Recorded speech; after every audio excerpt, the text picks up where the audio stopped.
To set up your new Everyday Math online account, click on Browser, open a new window. You're going to go to connected@mcgrawhill.com, and you'll see the main screen.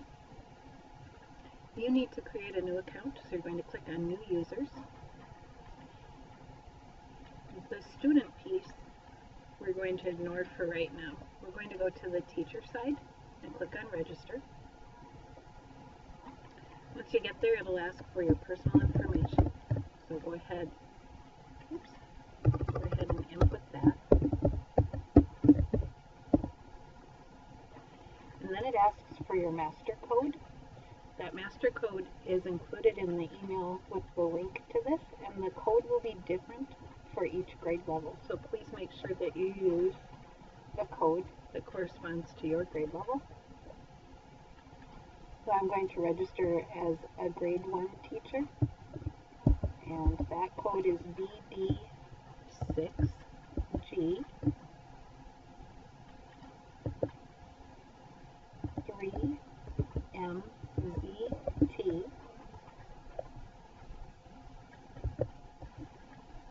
3FES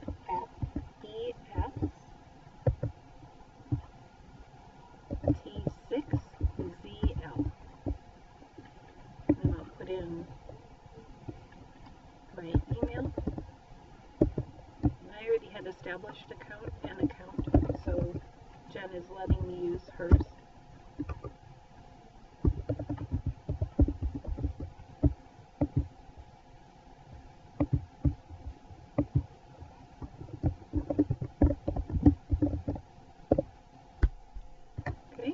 Finish your challenge question and answer. Choose Next.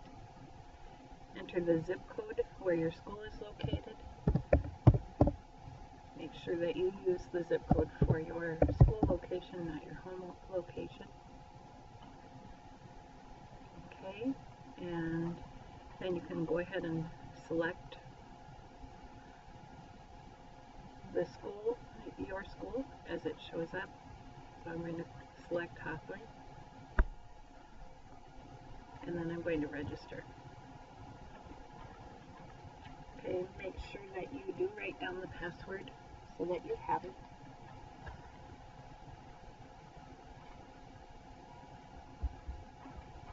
And your username.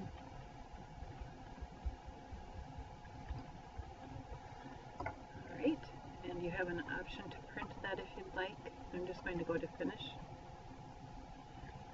Do agree to the terms of use, and then you'll get this screen.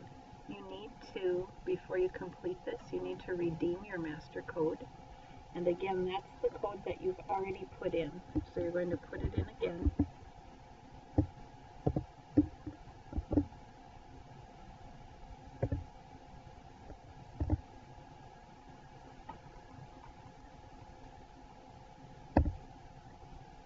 Notice now that it's coming up, so that saves a little bit of time. And then go to Next. Okay, this is going to pull in everything for first grade. Please make sure that you only register for your grade level's content, because unlike last year, we only have one teacher license per teacher. And it is a new license when you pull in a different grade level. I'm going to add content, and it will take a little bit. And then we also need to go in and redeem a master code for the student. So we're going to do that, and that code is listed on the same sheet.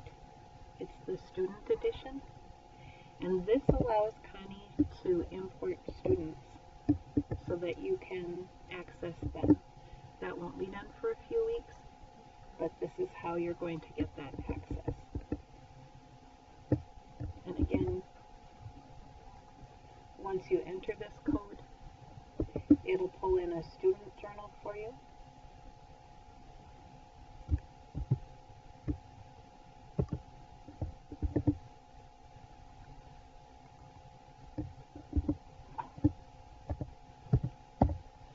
Okay, I'm going to click on next, and I see that I have the first grade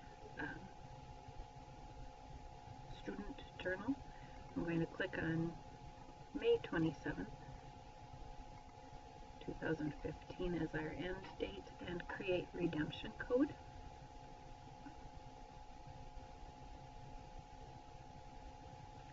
Okay, and you're going to see your redemption code right at the top. Please write that down too. Connie will get that as manager for the district, but just in case you would need it at some point in time, if you have it written down with your other codes, that will be helpful. And then I'm going to click OK. And now I see that I have my content. So I'm going to click first on the Teacher's Edition. And when I go to the Teacher's Edition, I see the Setup Wizard.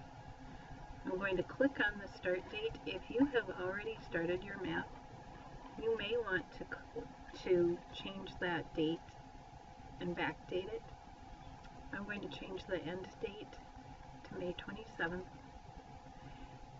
If we had a 6-day week, thank goodness we don't, we would click here. If you're choosing to have a Friday game day, click here. That is not how our pacing guide is set up, but there are a few teachers in the district who perhaps are going to choose to do that rather than have a lesson on Friday, so that is an option.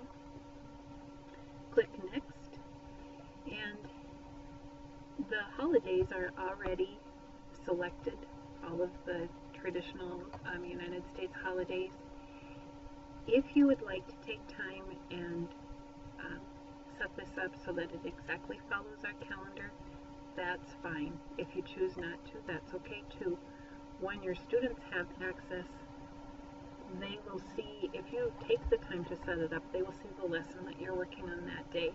This can be changed at any time. So I'm going to just do the quick way and click Next.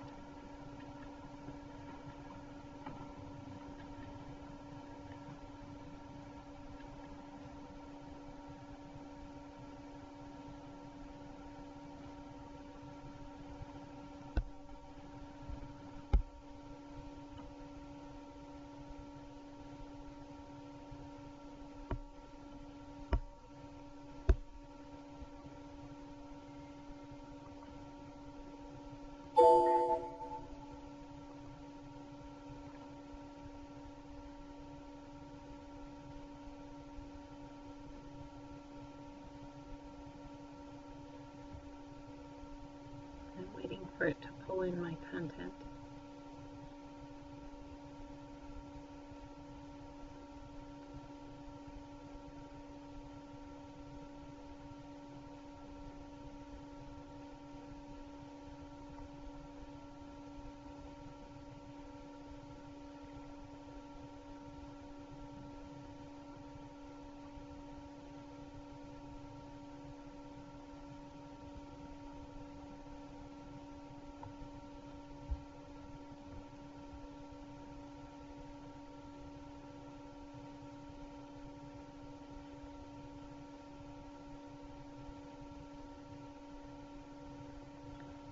It generally doesn't take this long, so I'm going to go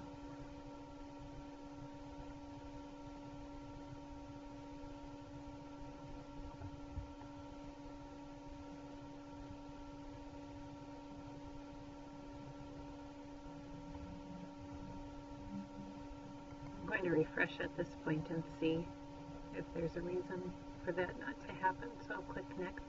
Okay. So if it does take that long, just refresh and that'll move it forward. I'm going to call mine first grade test. So we're setting up our class, and then just click Save. And now it will take some time to pull in that content. Okay, and here's the content. So it shows my lessons. This is one way to get to your lessons.